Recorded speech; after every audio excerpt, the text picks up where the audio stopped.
think this dude right here wants to race me, man.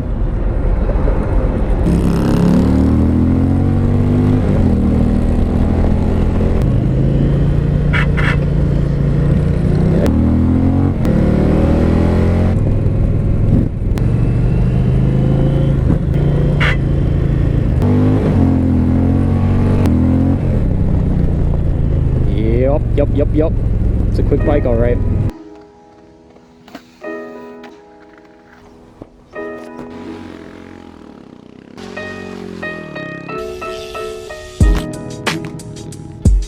Yikes.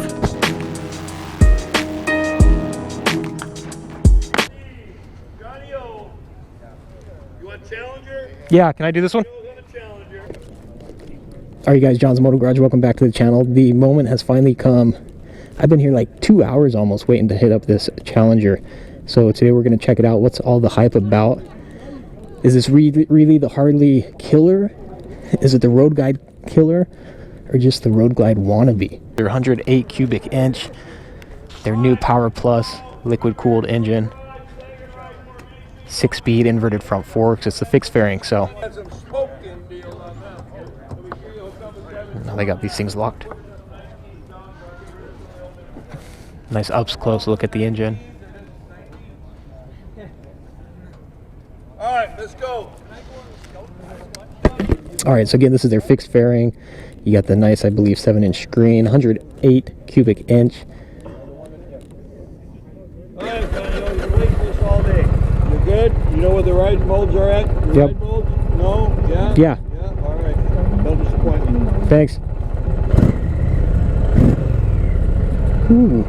So I'm curious to see, I came off the Chieftain, I came off the Roadmaster. I'm curious to see the difference between the Thunderstroke 116 and the 108. This has a reported 128 horsepower, 122 pound-feet of torque.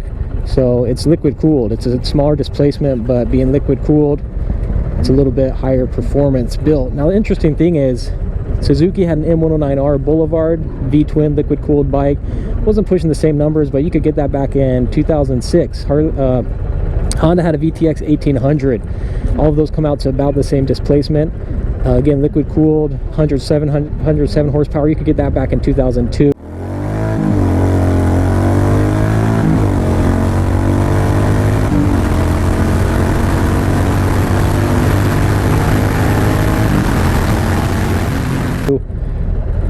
So it's not like we've never seen a liquid cooled V-twin, you know, high performance engine before.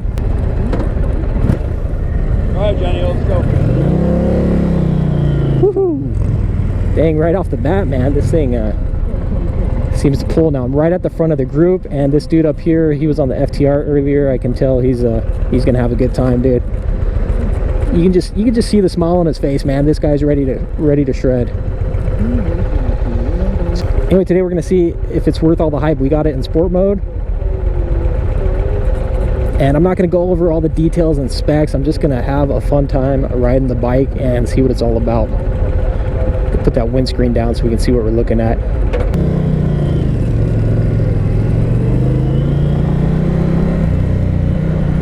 So initially, right off the bat, this is just coming from the Springfield Dark Horse 116 Thunderstroke. I feel like the torque down low is a little bit better on this bike. Seems to be a little bit more responsive. Just initial impression. I'm 5'8", I'm not a huge dude. I'm not feeling overwhelmed on the motorcycle. Seems to be pretty well balanced.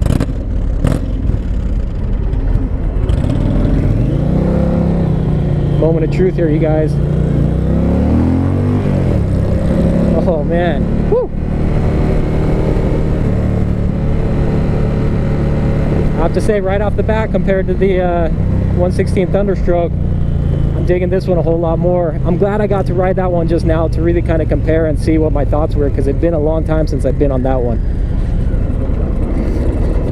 Let's see if we can really get on it here at some point. Now, of course, when it comes to these fixed fairing touring bikes, the Road Glide wasn't the only one. This certainly isn't the only one. You've got the Yamaha Eluder, you've got the Kawasaki Vulcan, the Voyager Vaquero, you know, the BMW touring bike, and the Honda Goldwing F6B. You got a lot of options out there, but I'm still, I don't know, I'm pretty sure Indian was going after the Road Glide with the introduction of the Challenger. I mean, that's pure speculation. I don't have anything like factual to go off on that, but there's a lot of controversy over the looks. People love it or they hate it. I was talking to one dude, he said, dude, it looks like nothing Indian's ever done before, that's why I don't dig it. And you're right, it's their first fixed fairing motorcycle. You got people saying they copied Harley, people saying that they you know, it's a Harley knockoff. Well, it's definitely keeping up, no problem. That's nowhere near its true potential.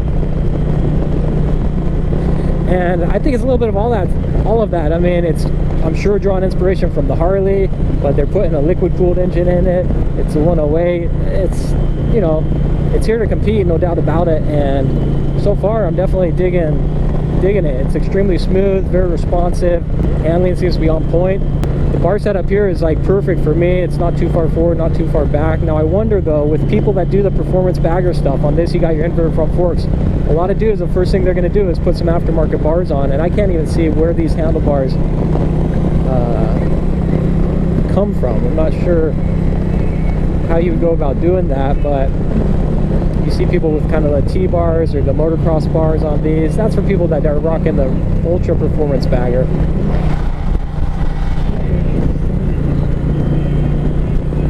This doesn't seem to be too big of a stretch to hit the screen and all that. Of course, you got your cruise control and everything else. But honestly, for me, it was all about the ride. And recently, I've ridden the Honda Goldwing F6B. I don't think this compares in terms of the actual, you know, handling of the Goldwing. That thing is just buttery smooth. But obviously, that's an inline 6. You know, that's not the same. Not really comparing apples to apples there. But this thing feels very solid. Everything seems to be on point. It definitely feels like a refined machine. All right, liquid cooled. I believe these are a 6-speed. Like I said, 128 horsepower, 122 foot-pounds of torque. That's about all I can tell you as far as the specs on the bike. I think it weighs about 850 pounds or thereabouts. And for how heavy a bike it is, it's very well balanced. I could totally see ripping a wheelie on something like this. And handling here at slow speeds, not a problem at all. At 5'8", I actually flat foot it, so it sits nice and low to the ground. Comfortable seating position. I could see cruising for the long haul on this. Let's talk a little bit about the fly-by-wire. The first time I jumped on a bike with fly-by-wire, it took me like a minute to get used to it. But it's extremely responsive. A lot of people say it feels kind of twitchy. But I don't have any complaints. I dig it now that I'm used to it. And it really didn't take long to get used to it. And I do have this in sport mode, right? Yep, it's in sport mode. These are super spacious. I remember jumping on the Roadmaster and I had to like stretch out to get the shifter and the foot pedal. So they are spacious bikes. I mean, for your taller rider, you got all that room on the floorboard. I'm surprised they don't have the heel toe shifter standard, but that's okay.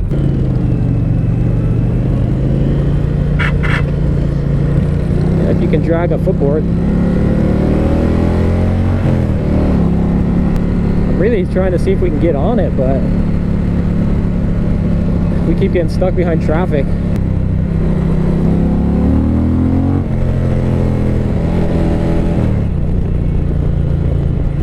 Now the one thing I'll note though, it almost feels so refined that you lose a little bit of that riding experience. I don't know if maybe with aftermarket exhaust you give it a little bit more of that rumble where you can feel the, you know, acceleration in your hands and your feet.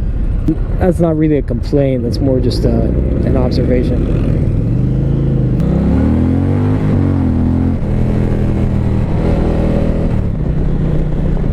Yeah, the bike's quick, man. It's got the nice low end torque that I feel like the Thunderstroke didn't quite have. So as far as in terms of like overall fun factor, this bike I would give the win. Comfort, man, wicked comfortable. Just comes down to if you dig the styling or not. I'm pretty stoked that Indian decided to do this one. I mean, I can't see anything bad coming out of Indian offering the Challenger.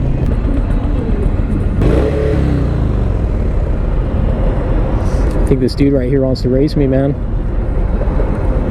So overall, you guys, compared to the Road Glide, I mean, I think they did everything they needed to, and it's like everything else, going to kind of come down to personal preference.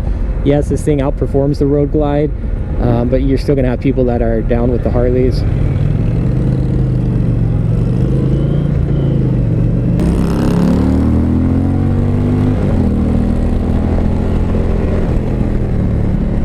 And it's a bit of a shame that we can't really get on it. Yeah, we're jumping on the freeway here. We'll see how she does at higher speeds, but this is the one I would choose, would be the Indian Challenger over the Road Glide. However, there are other reasons why people go with the Harley. For one, the aftermarket support when it comes to accessories and upgrades, the community side of it, the dealer network and support.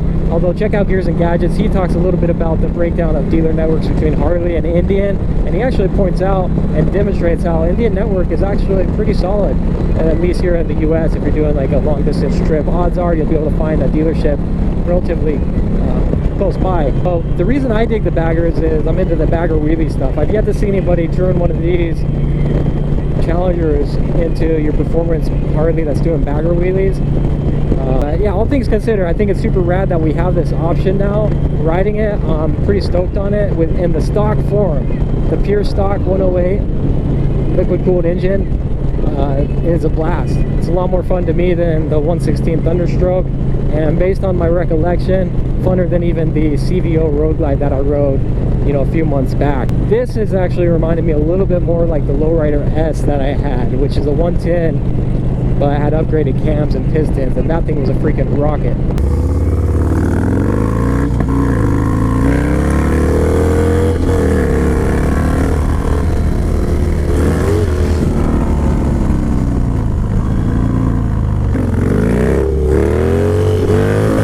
Came to the V-twin class, and I think that's a big compliment to the Challenger here. So leave a comment below. I'd love to hear what you guys have to say about the new Indian Challenger. I know there's been a ton of talk about it. I'm sure you've been inundated with video after video, and by now are probably just sick of hearing about it, but I'm impressed. All things considered, I definitely dig the bike. If I was gonna drop 30,000 bucks on a V-twin touring bike, I have to say this would definitely be high up there on my list. I'd say it lived up to all the hype for sure. Like I said, I don't know if it's a Harley killer, I don't know if it's a Road Glide killer necessarily, but I think it's a great alternative to the Road Glide. So if you've been doing the Harley thing and you want to try something different, you dig that fixed fairing look, then, and performance wise, if you're looking for a little bit more just right out of the gate, I don't think this one is one you'll be disappointed with.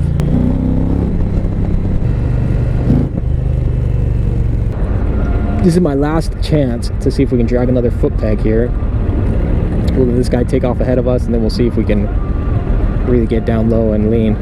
Yeah, I don't know what else to say, you guys. I mean, worth all the hype? Absolutely. Is it the Harley killer? I don't think we'll see Harley going anywhere anytime soon. I don't think it's going to kill off the Road Glide, but it's definitely a nice new alternative, a new option to pick from out of all the fixed fairing baggers. And if Indian was going to come out with one, I think they just did an awesome job all in on this bike. I mean, as complaint wise, I really don't have any complaints. And I can only imagine that once they come up with upgrades for this 108, you know, bump this up to a 113 or 114 or something like that. I mean, holy smokes. I don't even want to be around when that thing takes off, bro.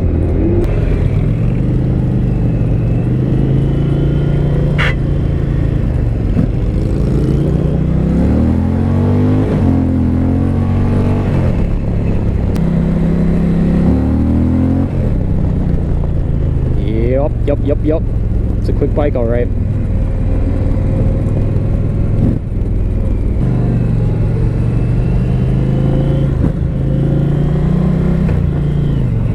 Alright, that's going to do it, John's Moto Garage. Like and subscribe if you dig the content. I appreciate the support. You can follow me on Instagram at John's Moto Garage. And huge shout out to those who support the channel on Instagram. Oh my gosh, on Patreon as well. Link below for that. Huge shout out to Indian Motorcycles for running this demo. If I were to go get a brand new motorcycle, which sadly I probably won't, I would definitely consider this high on my list if I was looking into the big touring bagger motorcycles.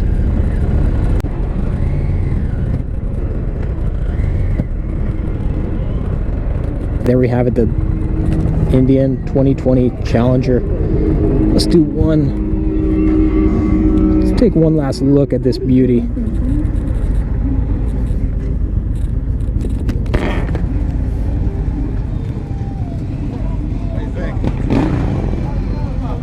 thing's a blast. My only complaint was Tank. how do you turn everything off? Oh. Hey, my only complaint was we weren't at like a drag strip, man. Oh, I know. I'm just kidding.